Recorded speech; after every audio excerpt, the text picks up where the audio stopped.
বুঝতে পারছেন? আপনি ওনার কাছে জানতো, আপনি ওনার কাছে সহযোগিতা নিতে জানতো, হ্যাঁ কি না? চলুন লাস্টলি একটা ছোট্ট গল্প বলে করে আমি আজকে আমার এই আজকের বাণী শেষ করব। সবাই রেডি তো? চলুন। একদিন একটা ছেলে একটি মেয়েকে ভালো, ঠিক আছে, একটা ছেলে একটি মেয়েকে ভালোবাসতো। তো ভালোবাসার কারণে কি হচ্ছে না, ওই ছেলে ওই মেয়ের বাড়িতে বিয়ের জন্য প্রস্তাব রাখে।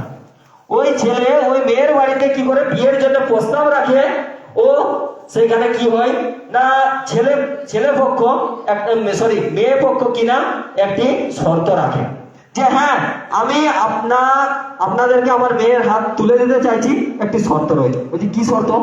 বলছে কোনো বয়স্ক ব্যক্তি যেমন বিয়েতে না আসে, কি না বয়স্ক ব্যক্তি যেমন বিয়েতে না আসে, শর্ত মঞ্জুর। এরা কি বলে যে হ্যাঁ শর্ত মঞ্জুর, কোন বয়স্ক ব্যক্তিকে আনবো নি আমাদের বিয়ে বাড়িতে, তাও বিয়েটা হোক। তো সেই জায়গাতে কি হয় না, কোনো বয়স্ক ব্যক্তিকে না নিয়ে করে কিন্তু ওরা নিয়ে বিজনেস মানে বিয়েতে আসার পরিকল্পনা করে। কিন্তু ওনাদের বাড়িতে একটা দাদু ছিল। বলছি একে তো নিয়ে যেতেই হবে, একে না নিয়ে গেলে তো অসুবিধা করে দেবে, এত বড় বিয়ে যদি না নিয়ে যায় তো কি করে, গাড়ির ডিগিতে নিয়ে চলে আসে ওকে। কি বুঝে যাচ্ছে? গাড়ির ডিগিতে নিয়ে চলে আসে। ওই যে লুকিয়ে হলেও ওকে নিয়ে যেতে হবে, বিয়ে হয়ে যাওয়ার পরে হয়তো ওকে আমরা নিয়ে আসবো, সেরকম দেখাবো কিংবা। তো কি করে না, ওকে গাড়ির ডিগিতে চাপিয়ে করে নিয়ে চলে আসে। আর যখনই ছেলে পক্ষ কি করে বিয়ে বাড়ির জন্য ওর ঘর পর্যন্ত পৌঁছায়, মেয়ের বাবা আরো একটি শর্ত রেখে দেয়। হ্যালো, মেয়ের বাবা আরো একটি শর্ত রেখে দেয়। কি শর্ত রাখেন? যে সামনে যে নদীটা দেখা যাচ্ছে না, সেই নদীটাতে জলের জায়গাতে দুধ বহানোর জন্য বলছে। হ্যালো, কি বলছে? নদীটাতে জলের জায়গাতে বলছে দুধ বহিয়ে দিতে হবে, তাহলে আমার মেয়ের হাত তোমার ছেলেকে দিব। শুনতে পাচ্ছেন? তো এইটার জন্য ছেলে পক্ষ বলে এত বড় কাজ কি করে হবে, জলের জায়গাতে দুধ বহাতে বলছে, এটা তো অসম্ভব, এটা তো হবে নি, এটা তো পারা যাবে নি, তাহলে কি করা যায় সেই জায়গাতে? তো সেইখানে ওনারা বিয়ে না করার জন্য বলে বিয়েটা ওদের দিতে চাইছে নি।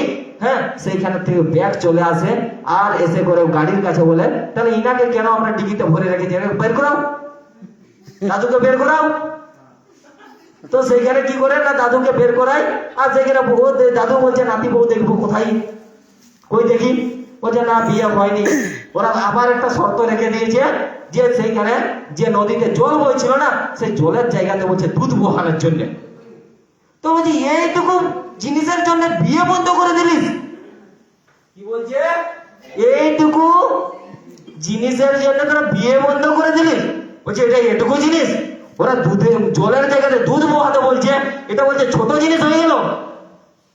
তো বলছে এটা ছোট না, মেয়ে বাবাকে গিয়ে বল যে তোরা নদীর জলটা শুকনা করে দে, আমিও দুধ বহানোর জন্য তৈরি আছি। বুঝতে পারছেন? তো সাথে আপলাইন থাকা দরকার। আপলাইনের কাছে ওইটা একটু সমস্যা। বুঝছি এইটুকু সমস্যার জন্য এত বড় বিয়ে আনকমপ্লিট রেখে যাবে।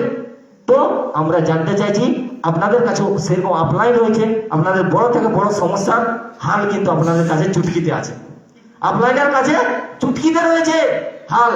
তাহলে আপলাইনকে সঙ্গে রাখুন আর এই বিজনেস এগিয়ে চলুন। নমস্কার সবাইকে, আমি আমার কথা এখানে শেষ করছি। আপনাদের সবাইকে অসংখ্য ধন্যবাদ।